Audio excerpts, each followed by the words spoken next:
Hi, friends. It is day 47 47 of 90. And the slogan that Rockford has adopted is this stepping into 2020 on the right foot. Yeah. Okay.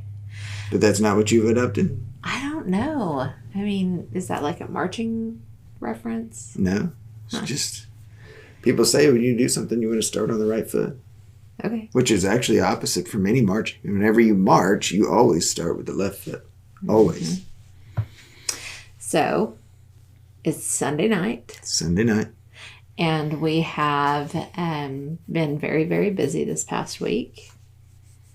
Do you think it's been a productive busy or a distracted busy? That's an interesting question.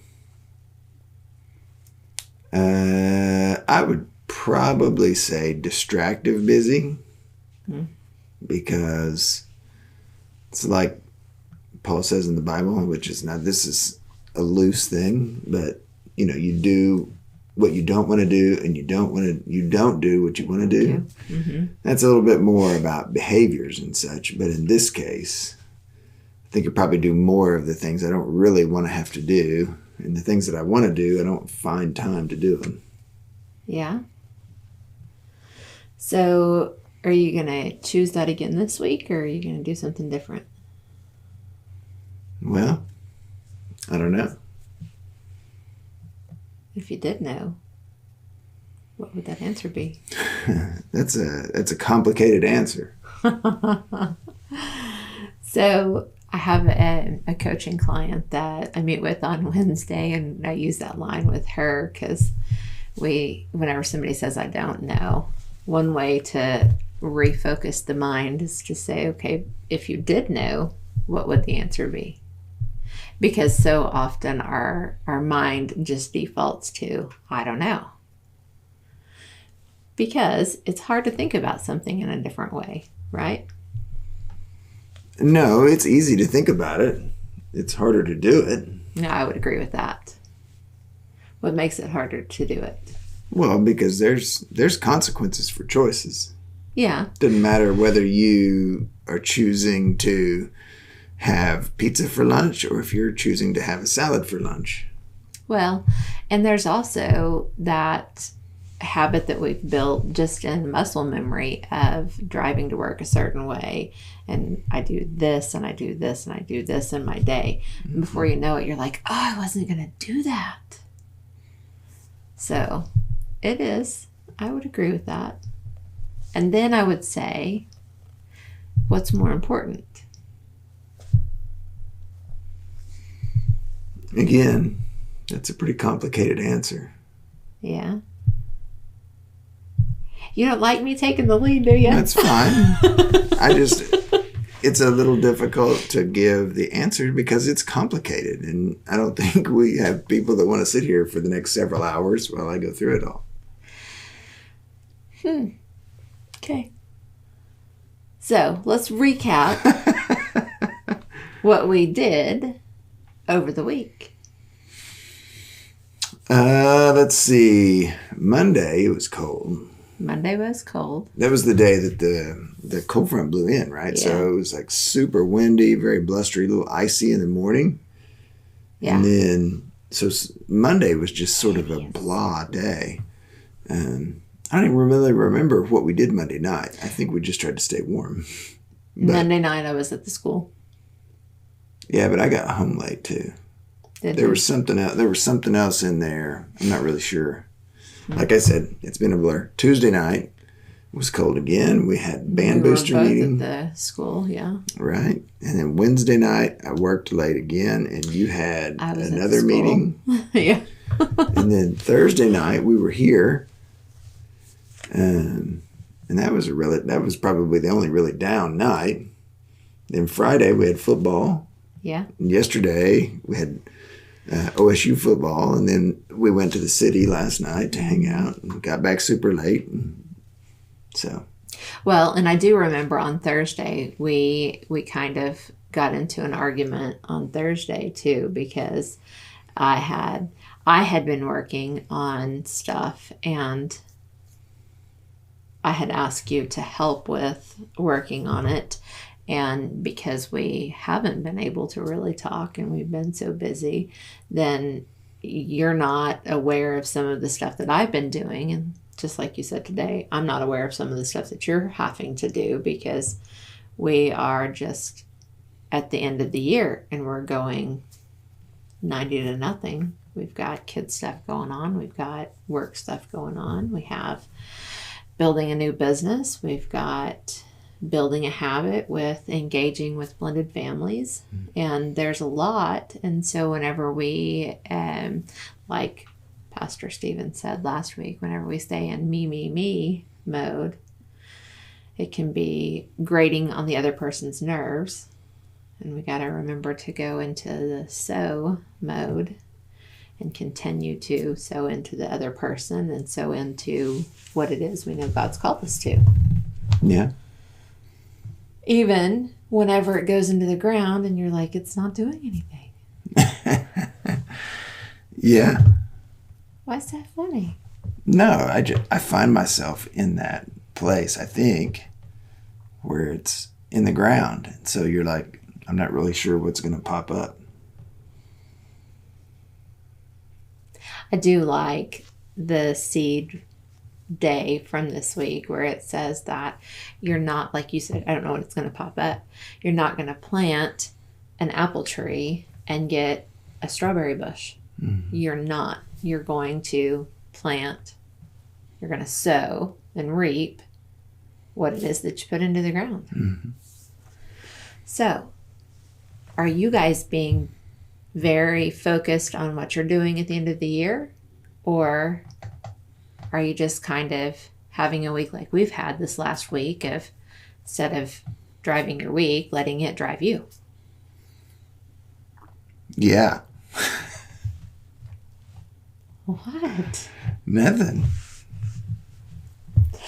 So, now he's the one that's just like, oh, okay.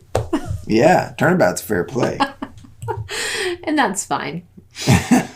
We did take a little bit of initiative with our kids over the last couple of days to ask them to do something different. We had heard from one of our other friends that their family does Amazon wish lists, even for their adult kids, so that if they just have a desire to send their kids a gift throughout any time of the year, they can just go on, order something from their wish list, and they know that it's something that their kids want. And so we have been intentional over the last couple of days of asking them to start a list so that we are able to make sure that now that they're all getting their own journeys in life and their personalities are becoming more apparent, they can get things that they actually desire instead of us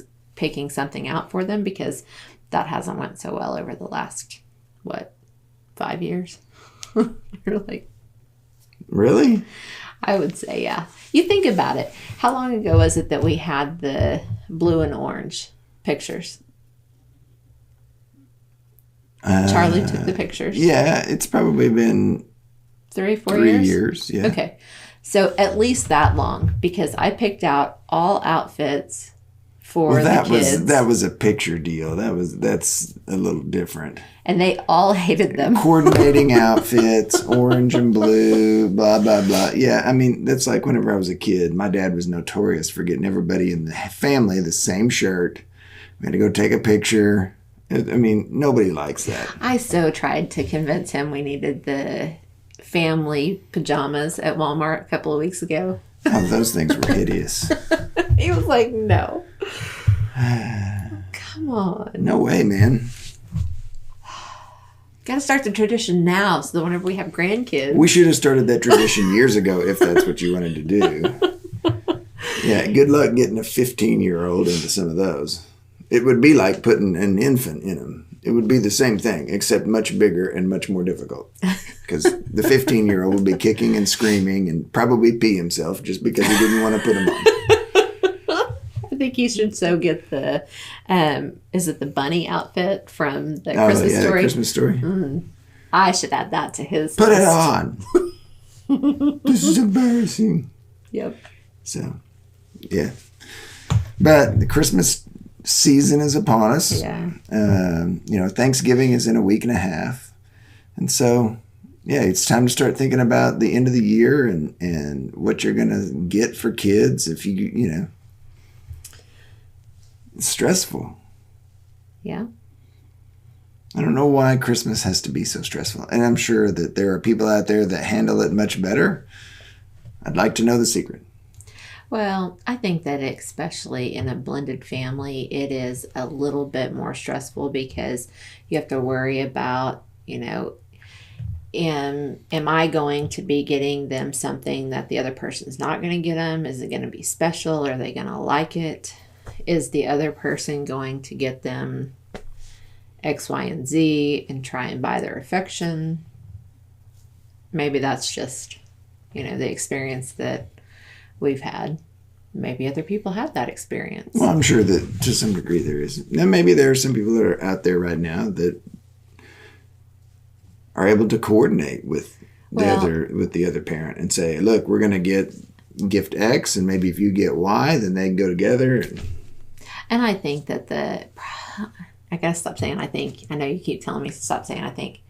For me, the hardest part is like with Allison's dad, whenever she turns 17, dropping off a car. And Thomas is coming up on his permit. And so he asked that question of, so if Allison's dad could just drop off a car, can my dad just drop off a car? And we had serious issues with Allison's dad dropping off a car. And so I had to say, no, that's not going to happen. And so I think that adds more stress too, of knowing that you've got to hold that line, and then they're 14 and 15 and 17 and they don't understand it.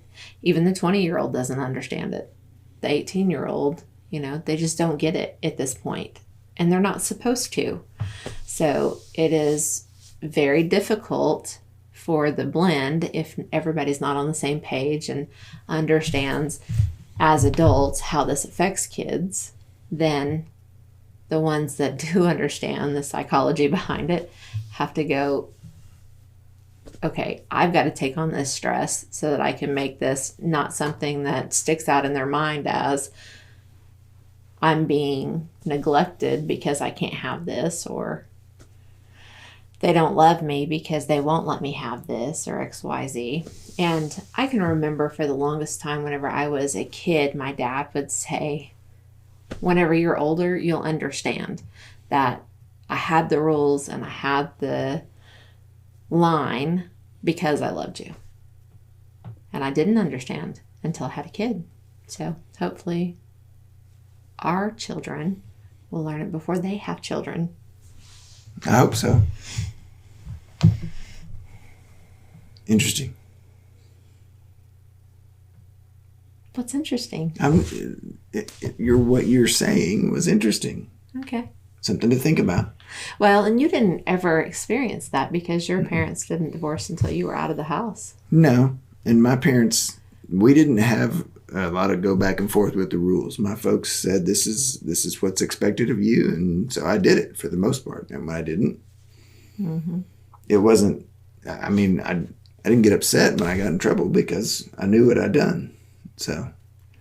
Yeah. And whenever you have two different households, you have two different sets of rules, two different expectations, and you have a natural gravity or natural gravitation towards the one that feels better, the one that allows you to grow up faster, allows you to do what you want to do.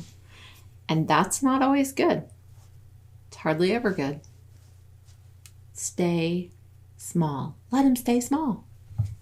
Let them learn to be men and women in the time that it takes to be men and women. Yeah. Okay. So tomorrow we're back into the Draw the Circle challenge. It's day 13. 13. One day One day. That's what it says. One day. One day at about 3:00 in the afternoon, he had a vision, Acts 10:3. Mm-hmm. So we'll see what one day is all about tomorrow. So then it'll be day 48. Yep. All right. So, being thankful. Yeah. Tomorrow's day 48, so that means there's only 42 days left in the year, which means 6 weeks. Mm-hmm. I am thankful. I am thankful that we are able to have people in our home every week. I'm thankful that they enjoy coming and that we're able to pour into them and they pour into us. Yeah, that's funny you said that. I mean, I was going to say the same thing. I'm thankful for community. We have some good friends that invest in us and we in turn invest in them. And so I'm really thankful for the community that we have where we are. And it's unique. It's not something that I have really had a lot of in the past. I can think of different times of having friendships and relationships with people growing up, but this is one time that's been a sustained multi-year investment in people. So I'm thankful for the community. Good. Look at us. We can have the same thankfulness. There you go. Okay, so that was day 47. We will see you guys tomorrow on day 48. 48.